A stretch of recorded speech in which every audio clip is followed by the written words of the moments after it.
Have you ever felt like you don't fit into this world? As if you carry something inside you that no one understands, not even you? Well, maybe that's not crazy. Maybe it's a sign that you're one of the chosen ones. And here's a truth that many people don't want to tell you: not everyone who attends churches has been sealed by God, and not everyone is sealed inside the churches. Yes, it may sound strange, but real spirituality almost never follows the script we have been taught. There are people who carry a silent, profound, and extremely powerful divine mission. Ordinary people, invisible to the eyes of the world, but marked in the invisible with a spiritual seal that makes them part of the 144,000 elect mentioned in Revelation. These aren't just believers, they're spiritual warriors with keen insight, a sensitivity beyond logic, and a supernatural toughness that defies statistics. If you feel like your life has been full of struggles, strange synchronicities, rejection of sin, strong intuitions, and a constant spiritual restlessness, perhaps you are about to discover your divine identity. And no, you don't have to wait years of study for that. The signs are already in you, you just need to recognize them. In the next few minutes, you will understand how to identify these signs clearly. And maybe, find out why the world tried to erase you for so long. There are people who carry something that cannot be seen with the eyes, but can be felt in the soul. They are the chosen ones. Ordinary people, simple in appearance, but with a transforming presence that changes the environment. These are not lost in the chaos of the world, they have been marked with the seal of God. An invisible but powerful mark that connects them directly to a divine mission. It's as if, from an early age, something inside them said, "You're not from here. You have a greater purpose." This spiritual mark is not the result of chance. There is a mystical synchronicity in every step taken by those who carry this calling. From unusual dreams to seemingly random encounters that transform their lives. And, interestingly, these signs appear in the moments when all seems lost. The mission of the 144,000 begins not with glory, but with conflict. Discomfort with the world reveals the divine identity that pulsates within, crying out for awakening. Being chosen does not mean being better than others, but rather being called to serve with more intensity. They live a type of intuitive empathy that goes beyond the rational. They feel the pain of the other without anything needing to be said. It is as if God had deposited in them a fragment of His own heart. And this sensitivity, far from being weakness, is what makes them able to resist spiritually when everything collapses. But make no mistake, this mission is lonely. The chosen ones are often not understood or accepted. Many face rejection, including from their own family. They carry doubts, face internal struggles, but they continue. Because they know that there is a greater spiritual authority guiding every step. And even when the world screams for them to give up, there is a quiet certainty that whispers, "Keep going. You have a mission." And it is in this silent and profound journey that the sealed ones are being prepared. A preparation that does not happen on stages, but in deserts. And while everything around them seems to crumble, within them a spiritual resistance is born that cannot be explained. It is at this point that many begin to realize that the call is not religion, it is inner transformation. And then, the fall of the veil begins. Because there is a deeper spiritual truth than what is preached in the pulpits. Not everything that is sacred is inside a temple. The most powerful spiritual truth often reveals itself far from the altars. The 144,000 chosen know this. They do not feed only on what they hear in sermons, but on what the Spirit breathes in silence. They are guided by a sharp spiritual perception, which sees beyond the surface. For them, spirituality is not performance, it is a living connection with Source. These people feel that something is wrong when faith becomes a spectacle. Many have tried to fit into the rules of religious institutions, but soon realized that the seal of God does not fit into human molds. There is a spiritual authority that speaks directly to the heart, without the need for intermediaries. And this bothers those who prefer control to freedom. But the chosen ones do not bow down. They remain firm, even if alone. The spirituality of the sealed is raw, real, intense. They talk to God while washing the dishes, receive revelations on the bus, and cry in the room without knowing why. They live what is called a cosmic connection, a connection that does not depend on ritual, but on surrender. Many of these have had visions, dreams, or sensations that defy any logical explanation. And no, they're not crazy. They are awake. There is a spiritual resistance to following this solitary path. Because, without the structure of churches, it is easy to get lost. But the sealed ones are sustained by a transforming presence that strengthens them. They understand that true holiness is born of love, truth, and the rejection of sin, not the fear of going to hell. What moves them is not guilt, it is divine mission. And that makes all the difference. So the 144,000 are not hidden among religious leaders.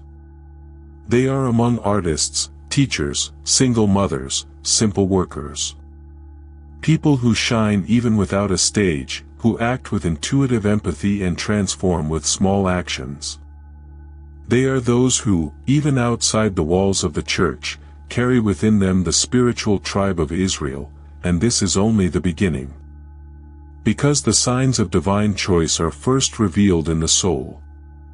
Those who bear the seal of God cannot condone what hurts the soul. There is an almost visceral rejection of sin, lies, injustice. It's as if something inside screams when it sees evil being normalized. The 144,000 are not perfect saints, they are humans in transformation. But they have a spiritual sensitivity that bothers them in the face of what is impure. And this discomfort is a sign that the Spirit is alive within them. They can no longer laugh at the same jokes, accept certain normalities, or act as if nothing is happening. The inner transformation they experience is like a lens that reveals what previously went unnoticed. Little lies, emotional addictions, manipulations, everything starts to hurt. And this process is difficult. To reject sin is not to become a religious fanatic, it is to be aware of what destroys from within. This awareness leads to choice. Daily. Constant. They know that the divine mission they carry requires vigilance. It is not about perfection, but about intention. To say no to that which stains the divine identity. And this choice sometimes means losing friendships, leaving places, abandoning habits. Not out of fear, but out of love of purpose. The love of truth becomes greater than the momentary pleasure of error. You notice this in simple attitudes. A chosen one may prefer to remain silent rather than spread gossip. You can turn down an opportunity that involves deception. You can decide to forgive when the world says, take revenge. These are attitudes that the world does not applaud, but that have eternal weight. This rejection of sin, by the way, is what allows God's transforming presence to manifest itself more intensely in their lives. And the more they reject sin, the more they realize that something supernatural strengthens them. It's not just willpower, it's spiritual resistance being activated. A force that manifests itself when everything around pushes to the opposite side. That's when the chosen ones realize, they are not alone. There is an invisible force that protects, guides, and sustains them. And it is precisely this force that reveals the next sign. There are pains that break even the strongest, but not the sealed. The chosen, even in the face of the most brutal storms, remain standing. Not because they are invincible, but because they are sustained by something greater than themselves. This spiritual resistance is not learned from books, it is forged in the fire of pain, in the nights without answer, in the days when everything falls apart. And yet, they keep going. With tears in her eyes, yes. But they continue. Many look and wonder, how is this person still standing after everything? There is a supernatural protection that acts as an invisible shield. The 144,000 were sealed not to prevent war, but to walk through it with dignity. And even when the body falters, the spirit rises with renewed strength. It's not ordinary resilience, it's divine force at work within. Like David before Goliath, logic does not explain, but faith sustains. The divine mission does not come without opposition. The chosen ones face loss, illness, injustice, and betrayal. But something inside them doesn't die. This supernatural resistance is what sets them apart. No matter how many times they fall, there is always a fresh start. It is as if life says, end, and God blows, start again. And they start. Even with fear. Even wounded. Because they know that there is a greater purpose at stake. Want a practical example? Take the story of people who survived great traumas and today help others heal. They are mothers who have lost children and today they welcome other mothers. They are former addicts who have become mentors. Their pain became a ministry. And this is the secret of the sealed, they transform wounds into healing. Not on their own merit, but because they carry a divine identity that operates even in chaos. And the more they resist, the more signs emerge. Strange coincidences, accurate intuitions, doors that open without explanation. The mystical synchronicity begins to manifest. As if the whole universe conspired in their favor. And it's not an illusion, it's heaven saying, I'm with you. For the chosen ones walk not by sight, but by revelation. With the sealed, nothing is by chance. They live surrounded by mystical synchronicities that, to the common eye, seem mere coincidences.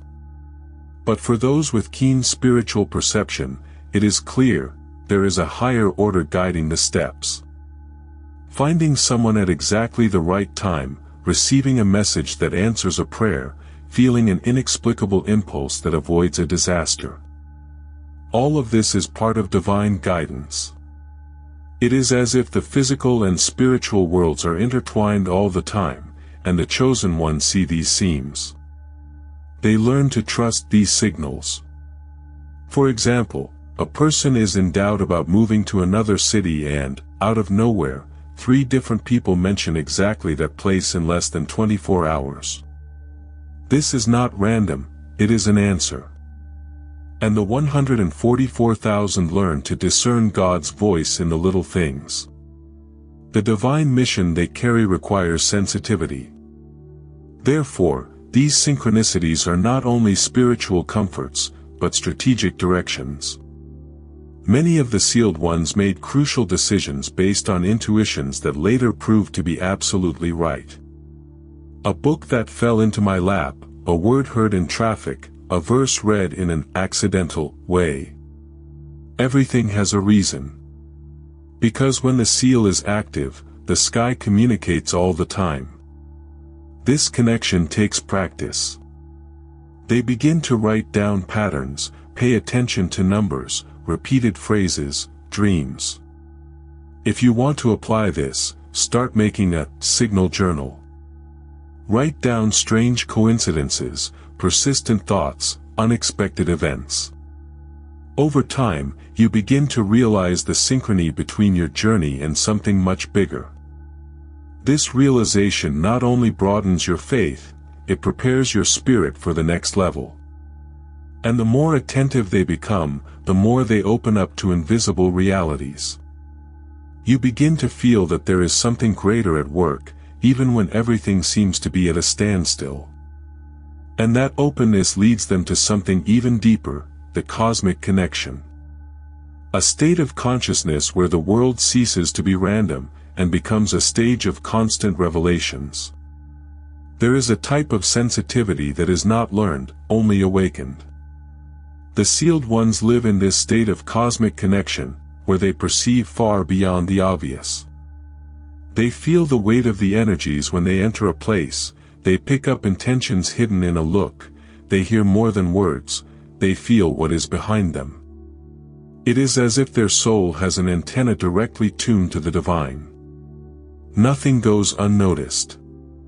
Many of these chosen ones report unusual experiences, dreams that later come true, physical sensations when meeting someone carrying a dense spiritual charge, visions during prayer. They are not madness, they are activated spiritual perceptions. They read the signs of heaven as one reads an open book. And the more you obey the inner instructions, the more you align yourself with the divine mission you carry within you. These perceptions do not isolate them from the world, on the contrary, they make them more empathetic. It is common to see a sealed person comforting someone without the person even saying a word. They see the invisible pains, feel the internal wars of others, and often cry for causes that are not even their own. This is intuitive empathy, one of the strongest marks of divine identity. They feel the world with the heart of God. Do you want to bring this to your reality?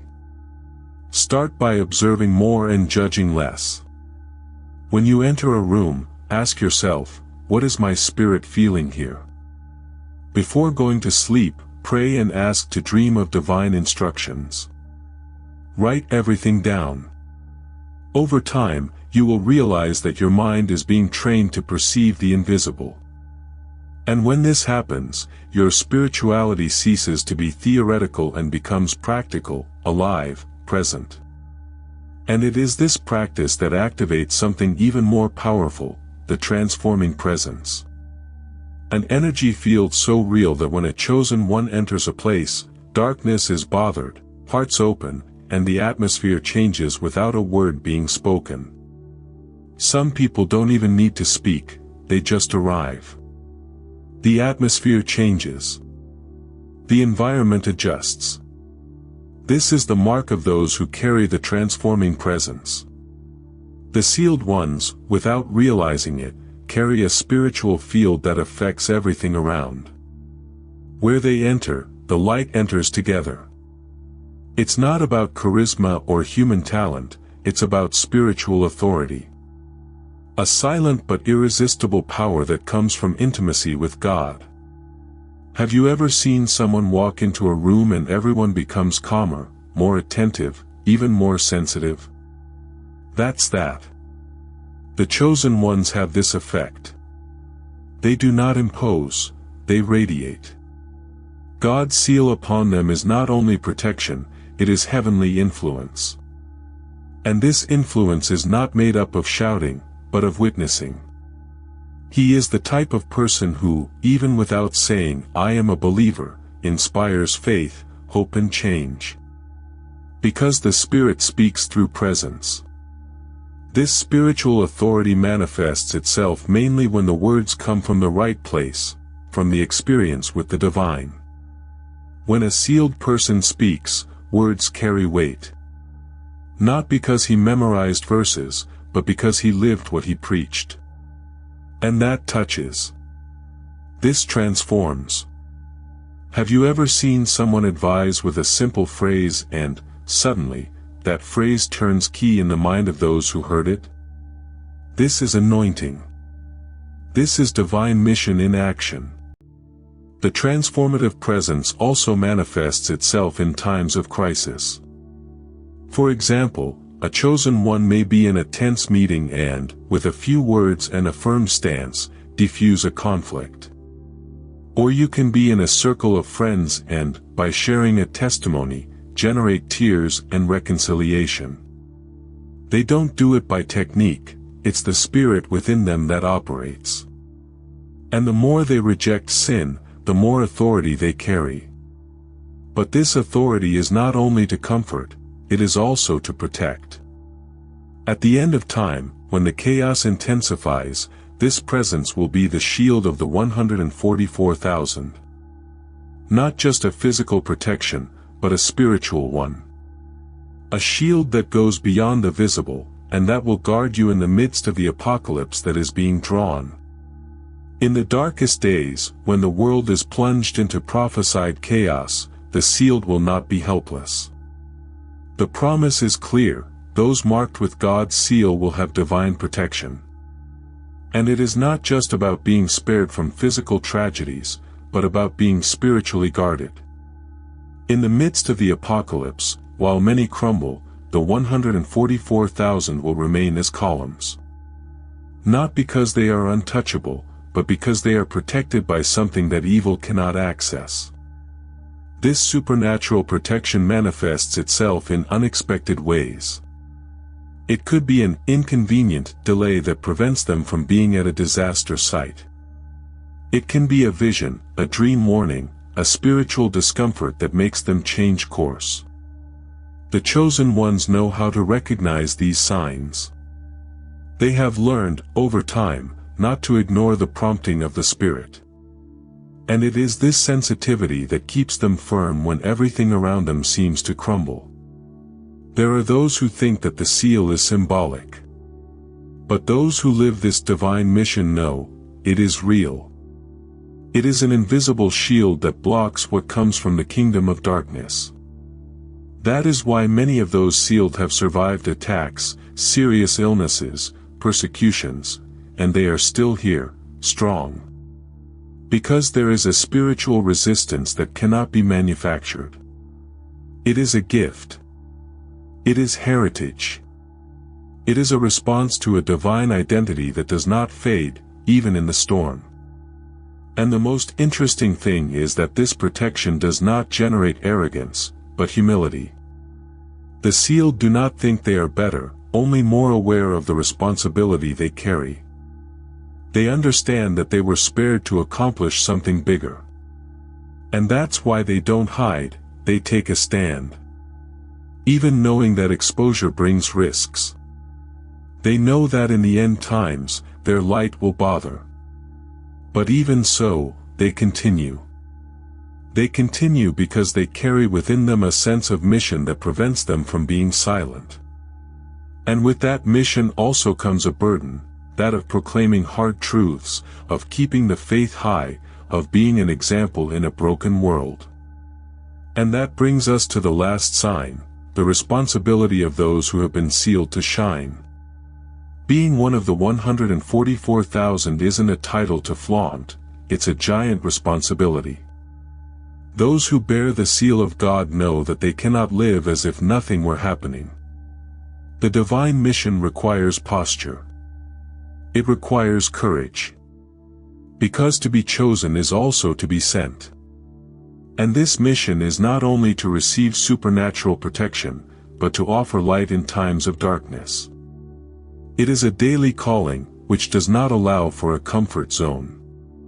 The sealed know that their words matter, but their actions matter even more. They understand that they need to be a beacon, even when they are tired. That is why they choose to forgive when it hurts, to speak when everyone is silent, to remain when everything invites them to escape. They have enough spiritual insight to know when they need to intervene, and intuitive empathy to do so with love, not judgment. Being an example has become routine. This responsibility extends to daily choices.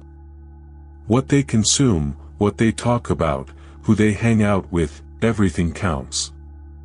Because every detail can strengthen or weaken your spiritual authority. They understand that holiness is not perfection without flaws, but pure intention in every step. And even when they make mistakes, because they make mistakes, they repent and start over. Because mission is greater than pride. It is bigger than the ego. Want a practical example? Many sealed people begin to get involved with causes that no one wants to touch. They help homeless people, take care of forgotten elderly, take in lost teenagers. They don't need a platform, because their stage is people's hearts. They don't do it to show off, they do it because they can't ignore it. The divine identity screams within them, impelling them to act. And it is this constant action that keeps them aligned with the purpose. Because the more they give themselves to the mission, the more they receive direction. And in this process of donating, they end up being transformed. They become lighter, stronger, more connected. And they feel, in their hearts, that this call is only the beginning. There's something bigger coming. And for that, you need to be prepared. Now tell me, after all this, do you still think it's a coincidence that you're here reading these words? Or could it be that, deep down, something inside you recognized these signs as parts of your own journey? If you've made it this far, you've probably realized that it's not just anyone. And that brings real responsibility. What will you do with this calling? Will you continue to ignore the signs, or will you start living your divine mission with courage? Will you continue to try to fit into a system that suffocates you, or will you embrace your divine identity once and for all, even if it makes you walk against the tide? Time is speeding up, and the world needs people who are awake, not distracted. People who refuse to live on automatic. People like you. So, if this content has spoken to your soul, it's time to take action. Start by applying the signs you learned here in your daily life. Notice more. Reflect more. Connect more with your spirituality. And share that with whoever you feel carries that brand as well. Because the sealed ones recognize themselves. And together, they are even stronger. Oh, and if you want to continue receiving this type of content that awakens, transforms, and strengthens your faith, you already know, subscribe to the channel, activate the notification bell, and stay with us. Because there is still much more revelation to come. And you won't want to miss out on what's next.